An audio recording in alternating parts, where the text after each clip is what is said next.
विद्यार्थी मित्रांनो, आजच्या पिरियडला आपल्याला भारतातील व्यवसायाचे कृषीवरील प्रत्यक्षपणे अवलंबित्व या मुद्द्याचा विचार करायचा आहे. तर या मुद्द्यामध्ये आपल्याला शेतीवर आधारित उद्योग, ज्यालाच इंग्लिशमध्ये ॲग्रो बेस्ड इंडस्ट्री म्हणतात, त्याचा विचार करायचा आहे. तर अनेक मोठे उद्योग व्यवसाय हे शेतीतून निघणाऱ्या कच्च्या मालावरती अवलंबून असतात. त्या उद्योगातील उत्पादन हे पूर्णपणे शेतीतून निघणाऱ्या कच्च्या मालावर अवलंबून असते आणि त्या उद्योगांना शेतीवर आधारित उद्योग किंवा ॲग्रो बेस्ड इंडस्ट्री म्हणतात. तर आर्थिक विकासाच्या प्रक्रियेमध्ये शेतीला काही महत्त्वाचं स्थान दिलं जात नाही आणि आपणही नेहमी म्हणत असतो की औद्योगिकरण हा आर्थिक विकासाचा पाया असतो. तर पहिल्या पंचवार्षिक योजनेमध्ये शेतीला हे महत्त्वाचं स्थान दिलं गेलं, कारण भारत हा कृषीप्रधान देश आहे. पण दुसऱ्या पंचवार्षिक योजनेत असं ठरवण्यात आलं की शेतीत कितीही पैसा ओतला, कितीही कष्ट केले, तरीसुद्धा निसर्गाने जर योग्य साथ दिली नाही तर शेतीतील उत्पन्न हे पुरेसं मिळत नाही, अपेक्षितकं मिळत नाही. आणि म्हणून दुसऱ्या पंचवार्षिक योजनेपासून औद्योगिक क्षेत्रावर भर देण्यात आला होता. तर भारत हा देश कृषीप्रधान आहे आणि कृषीप्रधान देश हे मागासलेले मानले जात असतात. त्या देशांच्या राष्ट्रीय उत्पन्नात प्राथमिक क्षेत्रांचे प्राबल्य असते. तो देश मागासलेला असतो. असं असलं तरी अनेक मोठ्या उद्योगातील उत्पादन हे शेतीवर अवलंबून असते. शेतीतून मिळणाऱ्या कच्च्या मालावर हे उद्योग आधारित असतात. ज्या उद्योगांमध्ये कृषीमाल हा कच्चा माल म्हणून वापरला जातो त्या उद्योगांना शेतीवर आधारित उद्योग असे म्हणतात. तर शेतीवर आधारित उद्योगांतील काही प्रमुख उदाहरणं आपण आजच्या पिरियडला पाहणार आहोत. त्यातला पहिला उद्योग आहे साखर उद्योग. तर जागतिक स्तरावर साखरेच्या उत्पादनात भारताचा 4था क्रमांक लागतो. हे साखर उद्योगाचं वैशिष्ट्य आहे की जागतिक स्तरावर साखर उत्पादनात भारताचा 4था क्रमांक लागतो. त्यामध्ये पहिला रशियाचा क्रमांक लागतो, दुसरा ब्राझीलचा लागतो, तिसरा क्युबाचा लागतो. पण आता साखर उत्पादनात भारताचा प्रथम क्रमांक लागतो. साखर उद्योगामुळे 3.25 लाख लोकांना रोजगार मिळाला आहे आणि 2.5 कोटी लोक ऊस उत्पादक कामाला लागले आहेत. तर साखरेच्या उत्पादनात दिवसेंदिवस वाढ होत आहे, परंतु गेल्या 2 वर्षात भारतातील साखरेचं उत्पादन हे कमी झालेलं आहे. तर केंद्र सरकार भारतात साखरेची दुहेरी किंमत ठरवते. एक रेशन दुकानामार्फत ठराविक किमतीला साखर विकली जाते व खुल्या बाजारात त्यापेक्षा जास्त किमतीला साखर विकली जाते. तर साखर हा मानवाच्या जीवनात रोज लागणारा पदार्थ असल्यामुळे गरीब लोकांची साखरेची उपभोगाची गरज लक्षात घेऊन रेशन दुकानामार्फत त्यांना कमी दराने साखर पुरवली जात असते आणि बाजारात मात्र तीच साखर जास्त किमतीला विकली जाते. आणि अशा रीतीने भारतामध्ये साखरेच्या किमतीबाबतचं दुहेरी धोरण हे अवलंबलं जातं. भारतात साखर कारखाने सरकारी, खाजगी व सहकारी क्षेत्रात स्थापन झालेले आहेत. सहकारी तत्वावर साखर कारखाने स्थापन करण्यास महाराष्ट्राने सुरुवात केली. नंतर इतर राज्यातही सहकारी तत्वावर साखर कारखाने स्थापन होऊ लागले. याचा अर्थ सर्वात प्रथम महाराष्ट्रात सहकारी तत्वावर साखर कारखाने स्थापन झाले आहेत आणि नंतर इतर राज्यात ते स्थापन होऊ लागले. तर साखर उद्योगाचं हे एक महत्त्व आहे की साखर उद्योगापासून अनेक वस्तूंची निर्मिती होते, अनेक वस्तूंचं उत्पादन होतं. तर त्यांचा विचार आता आपण करूया की साखर उद्योगापासून कोणकोणत्या वस्तूंचं उत्पादन होत असतं. तर ऊसापासून साखरेचं उत्पादन केलं जात असताना अनेक दुय्यम वस्तू तयार केल्या जातात. ऊसाच्या चिपाडापासून कागद आणि पुठ्ठे तयार केले जातात. ऊसाच्या मळीपासून अल्कोहोल, दारू व इतर रासायनिक पदार्थ तयार केले जातात. तसेच गुरांसाठी खाद्य व खत तयार केलं जातं. याचप्रमाणे ऊसापासून गूळ आणि खांडसरी उद्योगही चालतो. गोड पदार्थ बनवणाऱ्या उद्योगातही साखरेची आवश्यकता ही असते. अशा रीतीने साखर उत्पादन होत असताना अनेक उपउद्योगसुद्धा त्यावर निर्माण होत असतात आणि अनेक लोकांना त्या उद्योगांमध्ये रोजगार हा प्राप्त होत असतो.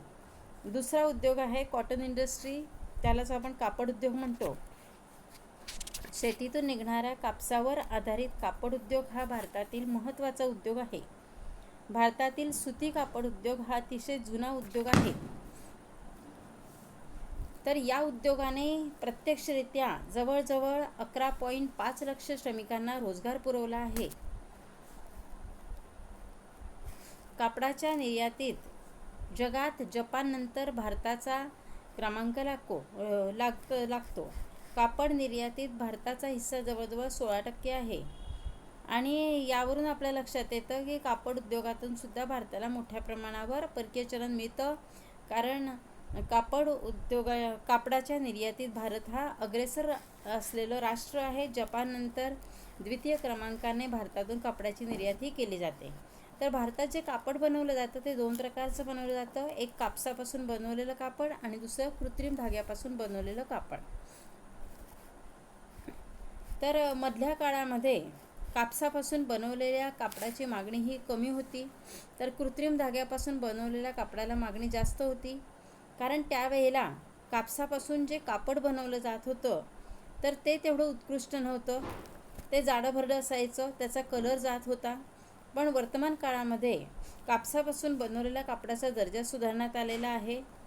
त्याचा पोत मऊ आहे, रंग न जाणारं कापड तयार करण्यात आहे आणि त्यामुळे सुती कापडाला उलट जास्त मागणी वाढलेली आहे. आणि महत्त्वाचं म्हणजे सुती कापड हे आरोग्याच्या दृष्टीने चांगलं असतं. कोणत्याही ऋतूमध्ये ते परिधान करणं हे मानवी आरोग्याच्या दृष्टीने उत्तम आहे आणि म्हणून त्याचा वापर वाढला आहे, त्याची मागणी वाढलेली आहे. तर अशा रीतीने सुती कापडाच्या व तयार कपड्याच्या निर्यातीत भारत एक प्रमुख देश आहे. तिसरा उद्योग आहे तेल उद्योग किंवा खाद्यतेल उद्योग. तेलगिरण्या किंवा खाद्यतेल उद्योग हा भारतातील जुना परंपरागत असलेला उद्योग आहे. फरक फक्त पूर्वीच्या तेलगिरण्या आणि आजचा खाद्यतेल उद्योग यात खूप फरक आहे. पूर्वीच्या तेलगिरण्या ह्या बैलाच्या सहाय्याने किंवा मानवी श्रमाच्या सहाय्याने चालत होत्या, त्या विजेवर चालत नव्हत्या. पण वर्तमान काळात मात्र त्याला आपण पूर्वी घाणे असं म्हणत होतो की ते बैलाच्या सहाय्याने किंवा मानवी श्रमाच्या सहाय्याने चालायचे. लाईट बंद झाली की ते उत्पादन बंद, परत त्यात लाईट नव्हते तर बैलाच्या सहाय्याने ते चालत होते. पण आजचे तेल उद्योग मात्र विजेवर चालत आहे आणि यंत्रसामुग्रीतही प्रचंड प्रमाणावर बदल झालेला आहे, संगणकीकरण झालेलं आहे. तर खाद्यतेल उद्योग हाही शेतीवर आधारित उद्योग आहे. शेतीतून निघणारे भुईमूग, तीळ, करडई, सोयाबीन, जवस यापासून तेल तयार केले जाते. म्हणून तेलबियांच्या उत्पादनावर खाद्यतेलाच्या किमती ह्या अवलंबून असतात.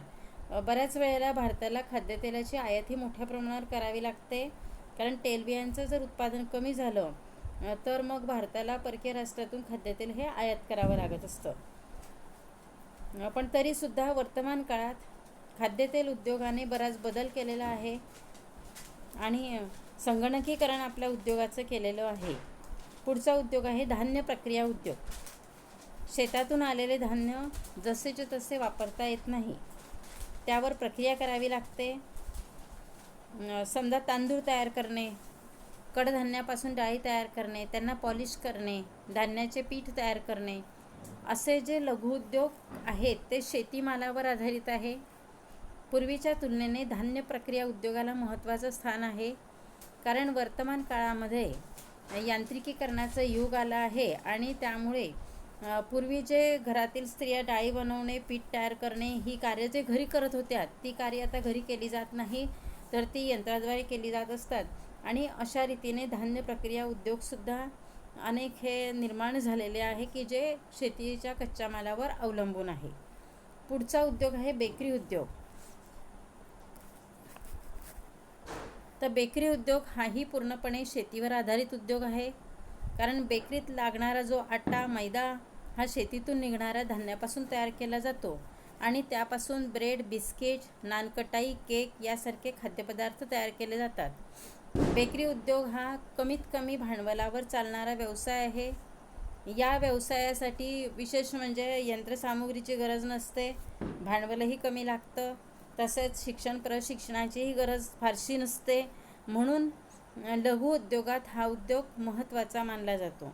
तर अशा रीतीने बेकरी उद्योग हा सुद्धा शेतीमालावर अवलंबून असणारा व्यवसाय आहे. पुढचा उद्योग मसाला उद्योग.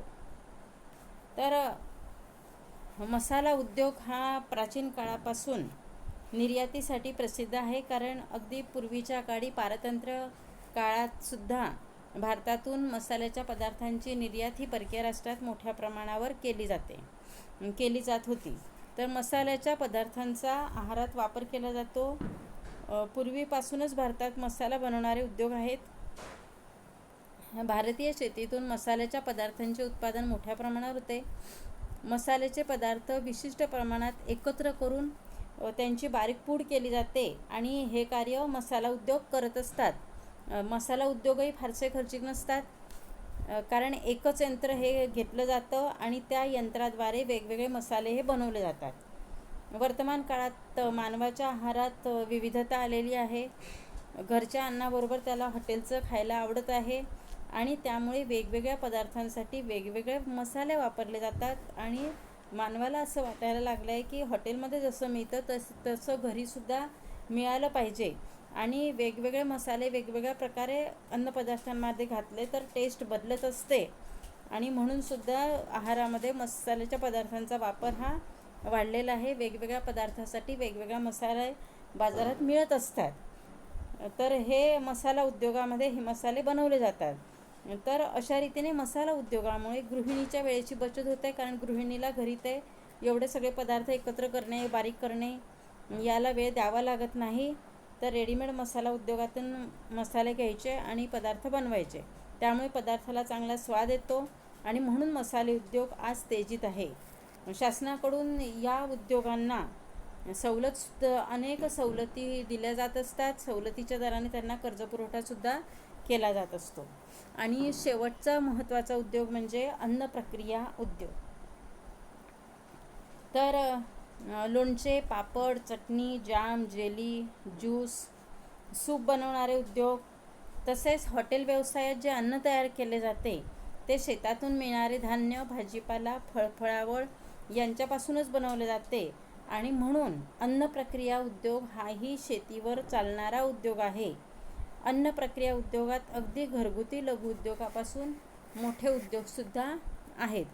तर अशा रीतीने शेतीवर आधारित प्रमुख उद्योगांची माहिती आपण आज येथे पाहिलेली आहे.